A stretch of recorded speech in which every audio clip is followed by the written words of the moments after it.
下個禮拜黃金點樣睇？好，我先嚟講一個核心嘅觀點。如果中東局勢持續升溫，市場大概率會出現裂口高開嘅情形，但裂口高開唔等於單邊無限上升。最近中東局勢確實緊張，市場避險情緒快速升溫，但我哋一定要分清楚，市場交易嘅係預期而唔係情緒。任何戰爭相關嘅消息，如果未完全確認，市場會先放大個情緒，放大個波動，但一旦局勢出現咗任何嘅緩和跡象，價格亦可能快速咁樣回落。所以就算高開，但高位震盪甚至衝高回落，同樣係有機會出現嘅。再講技術面，之前喺5001附近反覆震盪，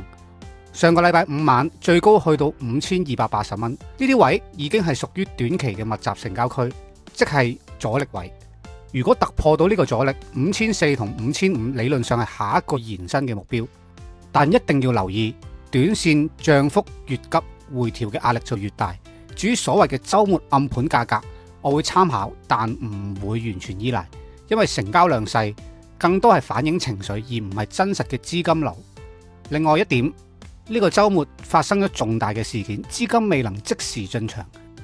確實有機會喺禮拜一開盤嘅時候形成咗一個集中嘅交易效應，但呢一個情形通常係波動會非常之劇烈。最後嚟講總結啦，如果局勢未能緩和，避險情緒會支持住個金價，但任何戰爭嘅升級同時亦會帶嚟政策干擾嘅風險，例如美元嘅波動、央行流通性嘅管理。所以高開嘅係概率嘅事件，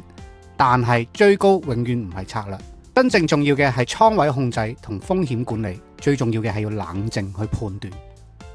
如果你都想深入掌握每日資金部署嘅邏輯，歡迎加入我嘅 Patreon 群組，我哋一齊穩步上揚。